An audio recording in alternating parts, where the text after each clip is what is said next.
Welcome to Happy Homes and Gardens. I'm your host. My name is Daphne Royce. I am a real estate broker, architecture, and interior designer.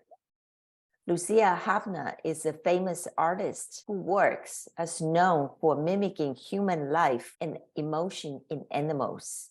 Her art has traveled around the world. We will learn more about her creation today. Please welcome Lucia. Hello, Lucia. Hello, Daphne. Hello, everyone. Please tell us who you are and what type of art you create. I am a fine artist, and I specializing in oil. I work in oil, and I paint animal doing human things. And that's it. I know you were trained in graphic design and oil painting. What is your favorite media and why? My favorite media is oil, and I am trained in, I went to school in New York, and I focus on, my major is fine arts, and then I have a minor in design. So my focus is oil painting, and that's my favorite medium. And I tried, like in college, I tried every different things, watercolor, acrylic, sculptures and everything. But I always go back to oil because oil is very forgiving and it's very brilliant, bright, the colors, and you can layer on, on top of layer. If you make a mistake, just paint over it.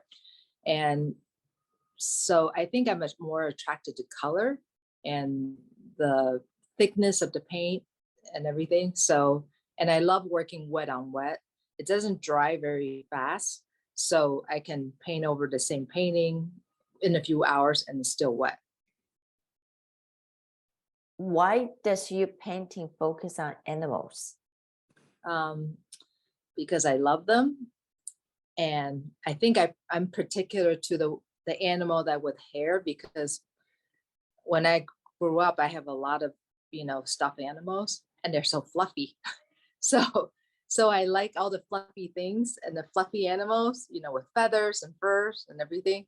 So I love animal I just think they're innocent, they trust us 100%. There's no, intention on everything, like you meeting a person, like what's the intention behind them. But with animal, they're beautiful. They're God's made nature, so that's why I paint animals.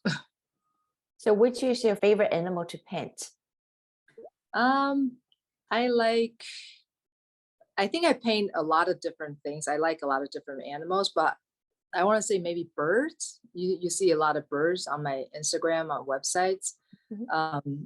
I paint a lot of chicken. They're a type of birds. And I also paint a lot of piping plover, which is those little birds that runs around. And when they're babies, it's kind of like it's like a snowman, but with just two balls with really long leg, and it's very disproportionate. But I thought that was very artistic and interesting to paint. Do you ever own pets as chicken with birds in your life? Yes, I love. Right now I have a dog, but I used to have bunnies. I have. Every spring I go to IFA, which is like the International Farmers Association here, and I buy the little new hatched chicken and I put them under bright lights and shadow in the boxes. So I take pictures of them. So they're my little models. And I used to have mice, and I used to paint a lot of mice because they're my little models too. Do you need to closely study the animals you paint?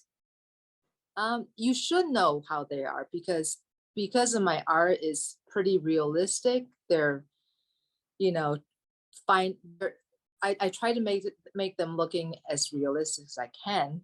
So in able to do that, you need to understand their anatomy. So I study anatomy of human anatomy in college, but translating that to animal anatomy, they're pretty similar, the different bone structure. They have a heart, they have all these different bones. So it's an easy transition for me. But because the way I paint animal, I really need to understand how to manipulate them to make them look like they're doing what we are doing. Yes, but is a very difference between birds and a dog. They are. And Yep. They right? are. Yep, they are. But birds have wings. But yes, I do study, and I have tons of reference pictures of their, bone structures before I even paint them. Wow. And what is your audience most beloved animal that you paint? I think they can see themselves in it, because my paintings is about emotions, like what we experience in our life, like the little quirky moments that we encountered. And I try to amplify that by using animal. So, but I also like to use their instinct, the animal instinct. Like, for example, cats are, I think most cats are sarcastic. You know what I mean? So when I try to paint a sarcastic looking painting, I use cat more as my model, and dogs are fun and happy and friendly. And so if I'm doing a big happy painting, I use dogs. So, and I try to paint pretty life size, size of the animal. So if I'm painting an elephant, it's going to be a big giant painting. If I'm painting a dog, depending on the dog, it will be like a mid-sized painting as well. So you really bring out their personalities for each animals. I try to, and then try to combine that with us, like our human, emotions. And so I think that's where the twist happens. And then my audience really enjoys seeing themselves in the animal. And it's funny, I will sit in the background and I can hear them saying like, that's me, that's my daughter. So, and I think, when people can relate to it, it makes them smile. And how did you find what you paint? Like a certain emotion is what people like to see. Well, I'm a happy person, so I don't like to paint a lot of sadness and everything. We have enough of that in the world right now.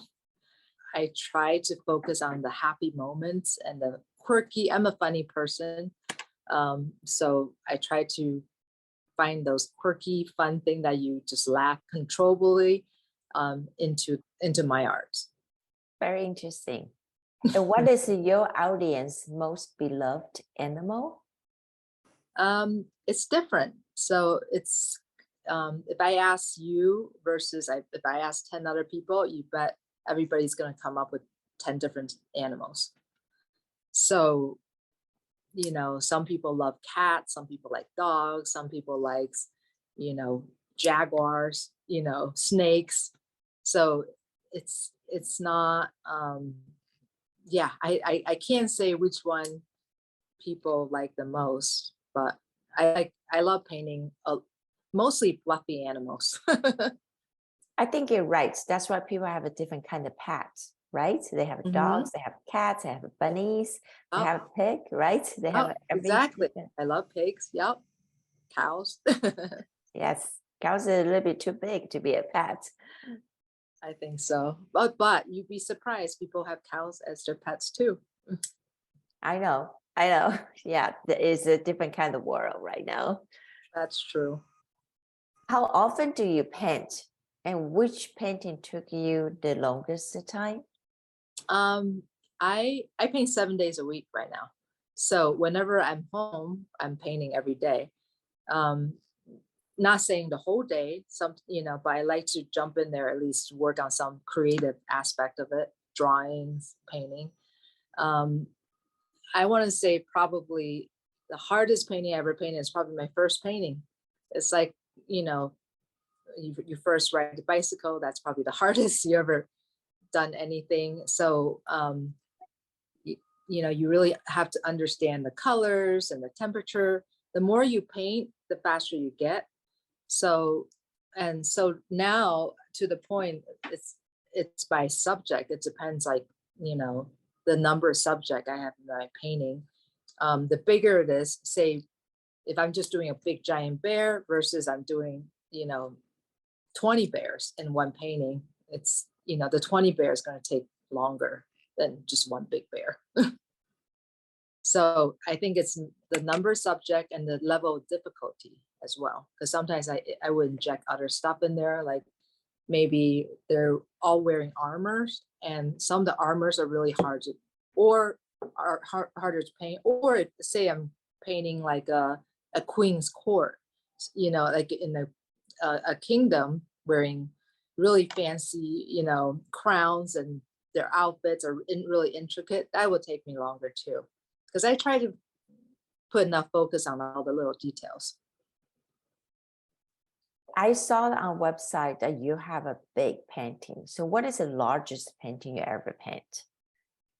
The largest one is probably like 72 by 90 inches, 72 inches by 90 inches. But now I think the largest one I paint is probably 48 by 48, 4 feet by 4 feet. That's probably about one of the bigger one, or 40 inch by 60 inch. I try to paint whatever that would fit in my car, because like taking it to the frame shop, dropping it off, delivering to the gallery, I try to, a lot of artists have trailers that they buy, and they deliver the the artwork by trailers. But to me, I try to paint something that will fit in my car. Okay, that makes sense. Yeah. So your art show are held throughout the world. Which country has given you the most inspiration in creation? It's definitely the US, because I think I live here most of my life. So I understand the culture here, and what's funny and what's not funny. And I think England's pretty similar to the US as well. So my paintings do pretty well there. But a lot of things that what I paint are universal. So a lot of people like my painting because they understand the humor behind it. For example, I had a exhibition in the Rome Museum last September, and it was hard because they asked me to paint a lot of Rome theme painting. And the problem with that is, like, I don't really understand the humor, Italian humor. So I had to ask a lot of my Italian friends as what's funny to you guys, you know what I mean? And then what can I paint that people, Italian people understands? So, and I painted several Rome themed painting, and I wasn't sure that does as well as my regular painting, because yeah, it's just I don't think I understand the humor as well. Now, So if I lived there for a while, it's a different question, So if you do paint Italian humor, you think an American would get that humor? Not necessarily, you know what I mean? So I think there are a lot of funny thing, like, for example, in Asian culture, right? In the Chinese culture, what you think is funny may not be funny towards Americans, right? So if I were to do a show in in China or Japan and Korea, I really have to dive into like what's funny to them, and what's, I just don't want to offend anybody either. So because my art is not political, I don't want to get into any of the political, or I just don't, I want everybody to be happy when they see the paintings. That's very fair. And I understand you do fine arts. So how did you transition from painting traditional subject matter to imaginary scenario with a narrative? And was it difficult? It was difficult because, I used to go out, and I remember I would sneak into the side of the people's barn and take picture of their animals, and hopefully they don't chase me away with a shotgun and everything. And from what I capture on my camera, the light and shadows and everything, what I think is beautiful. I used to paint a lot of wildlife too, like, farm animal, wildlife, pets and dogs, your domestic animals, as truly as they are. And they look exactly like the photorealistic, but it got a little boring to me. I start, injecting stories into my paintings. So I would imagine, I guess that's because my illustration background, I actually do a lot of illustration in college. And then so I try to imagine like a little story, like a little happy little hamster, they're eating dinner together and everything. Wouldn't that be more fun than just painting a hamster or a squirrel by themselves? You know what I mean? So when I start injecting story into my paintings, I notice I'm happier, and people are out there are responding more because they can relate to the painting a lot more. But the transitions is very difficult because, say, if I'm painting a cow ice skating, I can't go out and take a picture of the cow ice skating. So I try to draw my cow, and trying to find what's their belly look like when they're standing up. What do they look like when they're standing up? And it's really hard to find cows standing up. I'll tell you that right now. But so through a lot of studies, online, finding lots of pictures, I can combine a lot of them in my Photoshop. So each one of the paintings are made out of like hundreds of layers in Photoshop as my reference photo, and I can piece it together on canvas, on my canvas when I start painting them. Was that take you a long time just to research what you need? Oh yeah, research part does definitely take me a long time. Finding the right lighting and everything. I take a lot of photos. If I'm looking for a particular image of a cow, or let's just say a cow, I want to, what does their hoof look like? I recently, I think last year, I painted one of the cows giving a peace sign. So they only have two hoofs, like they have a hoof, and then they don't have 5 fingers like us. And what does it look like when a cow doing a peace sign versus human?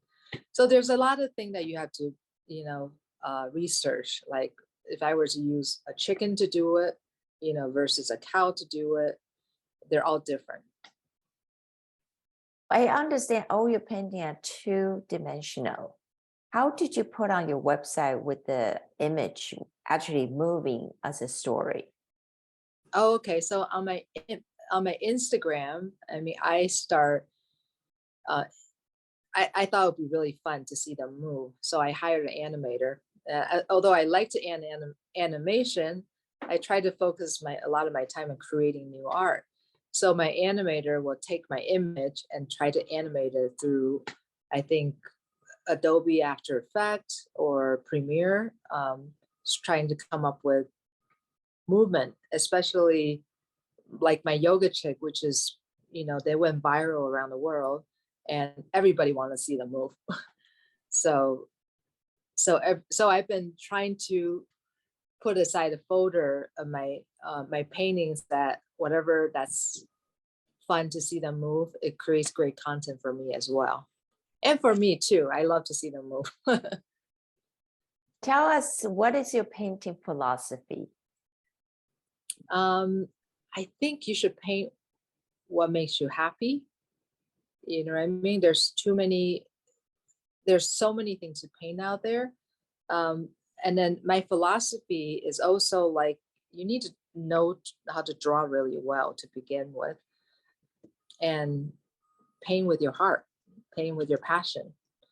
For me, my philosophy is I also try to give animal a voice, that on the part that I want to make people happy, but in the same way, if I put this animal in this situation, maybe there's a lot of mean things that's done to the animal. Maybe people will think twice before they do horrible things to animals. They're just like us. Does that make sense? Absolutely. And I know you paint every day. So what is your perfect day between painting and also traveling?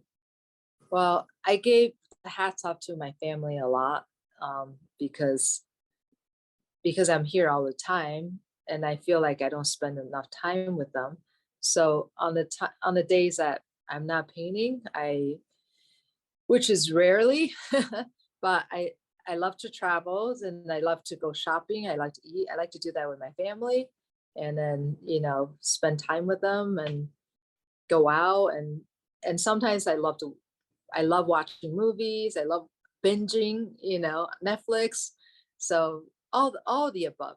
I like doing all these things. I'm What are sorry. your hobbies? Oh, my hobbies. I used to golf a lot, but painting take over. You know, I stopped golfing as much, and I used to ski a lot. That's why we moved to Utah, and that took a dive too when I started painting. I want to say my hobby right now is probably going shopping and eating. Pretty much. That's an easy access, right? Yes, whatever that's fast. It doesn't take a lot of time, but I think I need to jump into other stuff. But but I don't want my painting to suffer either. How do you work emotion into your artwork? Um, I I don't know if people do this. Like when I'm painting happy animal, I'm actually smiling when I'm painting. So I looked at human emotion a lot. So like when whatever makes us laugh or sad or when we're not happy with something, I think when I'm painting them, my face shows it. So it'll be funny if somebody taped me painting something with my face because it changes with the emotion I'm painting. They should do that maybe, right? I After know, your but social yeah, media. no, I don't think I want to do that. So do you plan to create different kind of art in the future? Yes, never say never. Basically, I love learning all everybody's technique. You know what I mean? So I've taken workshop all around the world. I love to see how other artists, paint a certain subject, whatever it is. They're all different, and sometimes I will bring that technique into my paintings. So, yeah, never say never. I would, always. I'm always growing and always trying new things. And I believe artists will grow. Like if you see an artist that's painting the same thing years after year, it becomes stale, right? And then just like when I used to paint animal doing, very traditionally, I got bored. So I get bored pretty easily. And then I'm always looking at the new trends and everything and what can I do to improve my paintings with. So yeah, they may come up with brand new stuff. You never know. And I know your painting are colorful and you love color. Would you ever think you want to paint maybe monochrome or something very simple without color? I've done that in the past. So it's one of the fundamental painting that the professor will ask you to paint a black and white painting or, only using brown. So you can see value, shadows and lights and everything. So I've done that in the past several times and a lot of assignments like black and white paintings, only using two colors and everything like that. So I've done that, but I guess I'm a colorist. I love seeing color. Even, if you're paint a black cat, it's not just black. There's so many colors in the black. It's reflecting the light around his surroundings. So, and like for example, if you paint a black cat during the day versus a black cat at night, it becomes totally different thing. The dark night has cooler colors. So you'll see all these cooler colors in the cat versus during the day, the cat has a lot more brighter colors in there. So it's interesting. Yeah. So if you ask other artists to see something, they'll see millions of colors in one thing where a lot of people just say, oh, I only see the sky is blue, but in the artist's eye, the blue sky has like pink and orange and all these different colors and yellow. So if you're an artist, you learn to see a lot more colors, I guess. I guess I'm not an artist because I see simple colors. I don't see a lot of, just like you mentioned, the pink in the sky. What I see blue is blue. Blue. Well, yeah, that's why you're Primarily I'm blue. not. Maybe that's what you see, right? But if you look at it closely, it does reflect the colors from the earth, whatever it is. Very interesting. And please tell us how people can shop for your artwork or contact you. On my website, www.luciaheffernan.com, it will tell you everywhere that you can get my art. So, because I'm represented in several galleries, my merchandise are worldwide. So on my website, you'll be able to find all that information, prints, you name it, anything, products. But do you have any feature shows coming to California soon?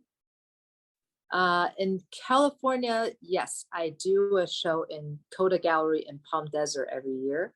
So this year, my opening in California is December 1st, I believe it's a Friday opening, 2023. And then there are other shows that the group shows I do. Like, for example, I think I have one in LA coming up in September. They're all, my schedule is full till like 2026. Wow. That's impressive. Very impressive. Well, thank you very much, Lucia, for your time. And I really appreciate it. Your informative art world information with my audience. Thank you. Thanks for having me.